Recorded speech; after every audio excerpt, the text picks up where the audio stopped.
Forget what Hollywood told you. The life of a samurai wasn't all flashing swords, dramatic duels, and endless honor battles under cherry blossoms. Behind the legend was a brutal reality of life, defined by rigid rules, constant pressure, and a duty so intense it could demand your death at a moment's notice. Samurai weren't just warriors. They were bureaucrats, poets, spiritual seekers, and sometimes executioners. They lived by a code that left no room for weakness, hesitation, or dishonor. And today, we're retaking you deep inside that hidden world to show you exactly what life was really like for the samurai of Japan. Origins of the samurai. To understand how samurai lived, we have to understand how they rose. The samurai emerged during Japan's Heian period, around the 9th century. Back then, Japan's imperial court was losing control of its outer. To enforce order and protect landowners, powerful noble families turned to armed retainers, men trained to fight and serve with loyalty.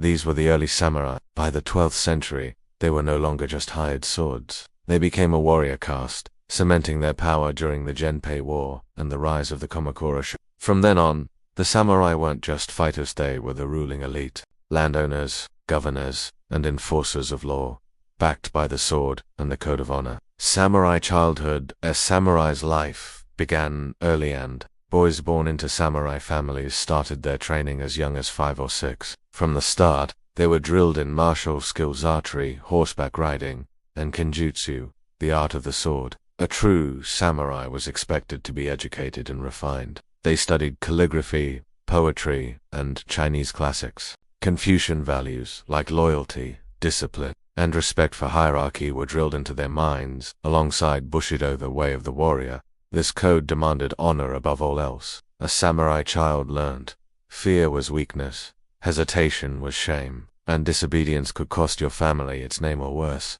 Daily routine. So, what did an average day look like for a samurai? Early mornings started with meditation or prayer, especially for Zen practitioners. Then, training. Even in times of peace, swordsmanship and archery were practiced daily. A samurai had to be battle-ready at all times. But, surprisingly, most samurai didn't spend their lives fighting. During long stretches of peace, especially under the Tokugawa shogunate, many served as administrators. They collected taxes, managed land, oversaw local law and order, and settled disputes. Yet the code of readiness never faded. Even behind a desk, a samurai had to remain poised to draw his sword, because one moment of weakness could mean disgrace or death. The code Bushido wasn't just an idea, it was a lifestyle. This way of the warrior demanded absolute loyalty, self-discipline, and honor unto death. A samurai was expected to remain calm under pressure, resist emotional outbursts, and uphold integrity at all costs, even if it meant taking their own life. And they often did. If a samurai brought shame upon himself or his lord, he was expected to commit seppuku ritual suicide.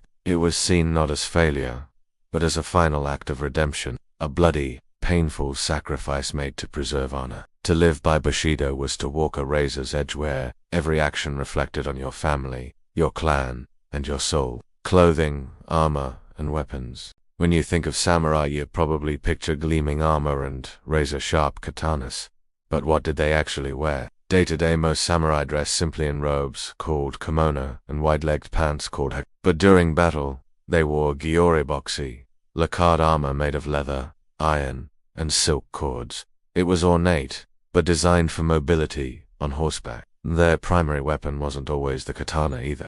For much of samurai history, the Yamiya longbow was more important. The katana rose to prominence later, symbolizing the soul of the warrior. It wasn't just a tool, it was sacred. Carried along with the wakizashi, a shorter companion sword, this pair formed the daishu, badge of samurai status. And no, they didn't cut through steel or slice bullets in half, but in the right hands. A katana was lethal, precise, and terrifyingly efficient. Marriage, family, and status. Samurai life wasn't just about battle, it was about legacy.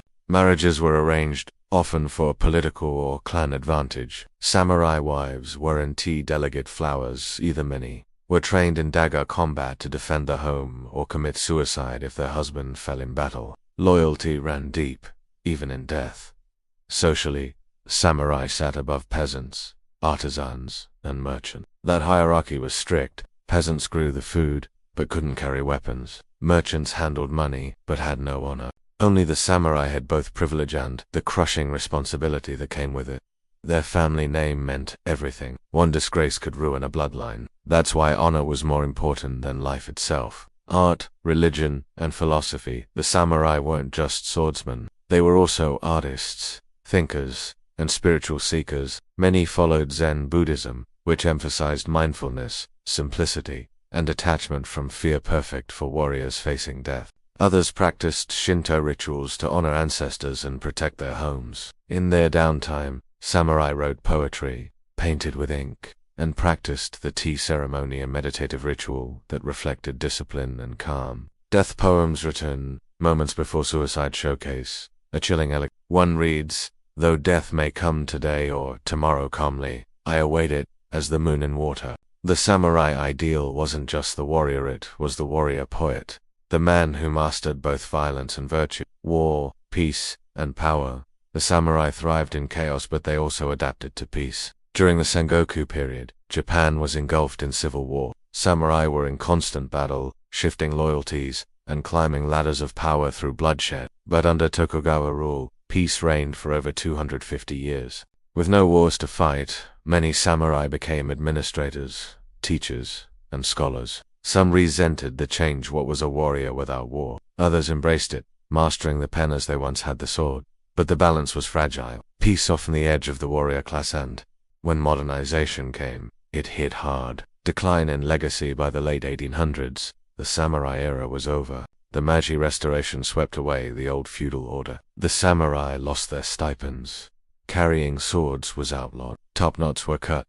Western-style uniforms replaced armor. In just a few decades, the warrior caste was gone, but their legacy remained. The spirit of Bushido still echoes in Japanese culture, in martial arts, business loyalty, and even anime. Samurai are mythologized, romanticized, and idealized. But behind the myth was a life of pressure, duty, beauty, and blood. So next time you picture a samurai, remember it wasn't all duels and glory. It was meditation at dawn, taxes at noon, poetry by candlelight, and a blade that could be drawn for honor or for death.